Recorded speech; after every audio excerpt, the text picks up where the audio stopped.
Did Amazon recently reduce your storage limit? If so, you need to know how to increase your IPI score and restock limits. That's what we're discussing in this video, so let's jump right into it. To make this video better for you, we've gone ahead and add chapters to each section in the description below. Use it to see what we're talking about today, or jump to any section you'd like to learn more about. And hey, while you're down there, we'd really appreciate it if you subscribe to the channel if you haven't already. Now, as a seller, the last thing you want is to constantly run out of inventory and give your customers no choice but to purchase from one of your competitors. On the other hand, you also don't want to overstock your inventory and pay long-term storage fees. Both going out of stock and overstocking are two ways to guarantee yourself an unwanted present from Amazon. Reduced inventory limits. And trust me, you don't want this. That's why it's important to know the two main factors that affect your storage limits. These are your IPI, or Inventory Performance Index score, and restock limits. Let's first start with your IPI score. So, what exactly is this score? According to Amazon, the IPI score measures how efficient and productive you are in managing your FBA inventory. It ranges on a scale from 0 to 1,000, the higher the better. In the middle of your score is a line that represents the minimum threshold that Amazon says all sellers must meet. At the time of this video, that threshold is currently 450. Now, your score will be calculated twice every 3 months. The first time is 6 weeks before the quarter ends, and the second time is at the end of the quarter. As long as your score is at or above the minimum threshold for at least one of those score weeks, you'll qualify for unlimited storage. But if your score falls below that threshold during both score weeks, Amazon will set storage limits on your account for the following quarter. To find your score, hover over the Inventory tab and click Inventory Planning. You can either view it from your dashboard here, or clicking it will bring you to the Performance tab where you can better understand your score. You can see how it's changed over the last week, your top influencing factors, and clicking Show Details allows you to see how your score has changed over the past 3 months. Scrolling down, this will give you ways to help improve your performance. And clicking here will let you see how you compare against your competitors. But if you're not seeing an IPI score, just know they are only available for sellers with a professional selling plan, inventory at a fulfillment center, and recent account activity. So if you're new to FBA or have not been active in the past 13 weeks, you may not have an IPI score until more data is available. Let's now move on to the second factor that influences your storage limit.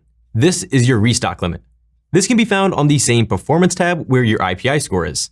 At the bottom of the page here, you can expand this monitor to see how much inventory you can send in by storage type. The utilization quantity row shows how much inventory you currently have at Amazon, and this includes all incoming shipments. Restock limits are estimated based on your past and forecasted sales. So the best way to increase your limit is to consistently have strong sales.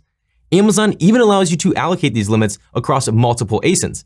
So another great tip if you have low restock limits is to prioritize sending in your highest selling inventory first. One common question we see a lot is what's the difference between restock limits and storage limits?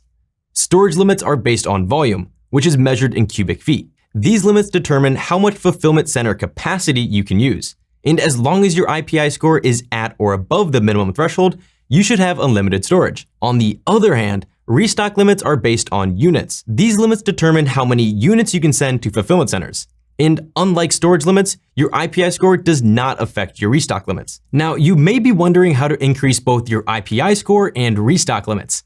The best way to increase both of these is to avoid the most common inventory issues that most sellers end up facing at one point or another. And that's okay. You just need to be prepared to handle the issues that inevitably pop up. There are 4 common inventory issues that you should try your best to avoid. The first one is running out of inventory. Not having enough products in stock to meet demand will not just impact your revenue, but as we mentioned earlier, less sales will affect your restock limits. One thing you can do when running low on inventory and waiting on a shipment to arrive is to slow things down on the demand side. You can do this by pausing your advertising campaigns and by setting a slightly higher price point for your product. Although make sure you don't raise your price too much, as this might hurt your overall conversion rate. This will help you keep the customers you already have, but slow down sales from acquiring new ones. You just want to avoid going out of stock at all costs, even if you have to intentionally slow down your sales. Amazon likes to promote products that are consistently available. If yours aren't, you'll be penalized with lower restock limits. The second issue to avoid is overstocking your inventory. While you never want to run out of inventory, you also don't want to overstock your products either. Amazon charges monthly inventory storage fees for the space your product occupies in their fulfillment centers, and these fees vary based on the product size and time of year. Take a look at this table, for example, where storage fees are 3 times more expensive in Q4 than the rest of the year. So as you can see, it can become very costly to overstock your inventory. This is why it's important to know what Amazon considers excess inventory. These are any unsold products that are sitting in FBA warehouses for over 90 days. Remember, Amazon is not a storage facility. They just want products to move in and out within a 90-day span. The quicker the better. One thing you can do to prevent or remedy excess inventory is to use the Manage Inventory Health tool inside of Seller Central. This tool will help you determine how much excess inventory you have and how old that inventory is. The third issue to avoid is having stranded inventory. Usually this is an issue that many sellers don't know how to fix. It happens when inventory that's stored in Amazon's warehouses are no longer connected to an active listing.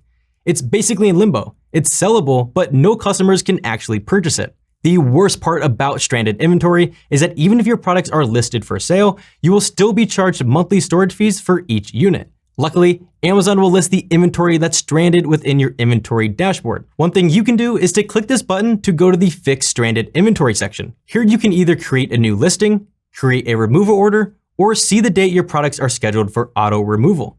The fourth issue to avoid is acquiring long-term storage fees. These fees apply when you have inventory that's been in fulfillment centers for more than 365 days. In that case, in addition to the usual monthly storage fees, you'll also be charged a monthly long-term storage fee of $6.90 per cubic foot or 15 cents per unit, whichever one is greater. To avoid getting hit with long-term storage fees, there's 4 tools you should be using within Seller Central. The Manage Inventory Health tool will highlight each listing with excess inventory and show you metrics such as estimated storage cost and long-term storage fees.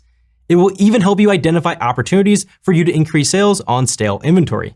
The second one is the Restock Inventory tool. This tool will show you how many days of supply you have left for each product and the recommended amount and date that you should send in more inventory. You can also create a shipping plan directly from this tool. The third one is the Fixed Stranded Inventory tool. This tool will alert you to any stranded inventory you may have and the reason behind why it's stranded. As we showed earlier, you can use the drop-down menu to reactivate the inventory or remove it to prevent costly storage fees.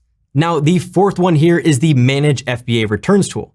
As the name suggests, this is where you can manage all of your FBA returns. You can see important metrics such as why the item was returned, the return date, refund date the return was received, the return condition, and the return status. If you haven't already, you should get in the habit of going through all these tools at least a few times a month, just to make sure you avoid getting hit with long-term storage fees. Now, although inventory management is critical, I know it's one of those topics that, quite frankly, isn't that fun to talk about, especially when you compare it to something more exciting like product research or advertising. So if you've made it this far in the video, congratulations on becoming an inventory management ninja.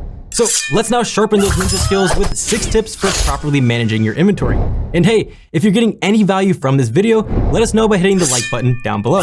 Ninja tip number 1, keep a close relationship with your supplier. Your supplier is responsible for bringing your product ideas to life, so you should put in the effort to build and nurture your relationship with them. Plus, if you have a good relationship with your supplier, they will often prioritize your orders over other customers. In fact, many of the world's largest brands even go as far as having an employee dedicated to managing relationships with their suppliers. Respect and proper communication go a long way with your suppliers. If you treat them right, they'll treat you right. Ninja tip number 2, always maintain around 60 days of supply. Do your best to keep around 60 days worth of inventory on hand at all times to cover your expected sales volume.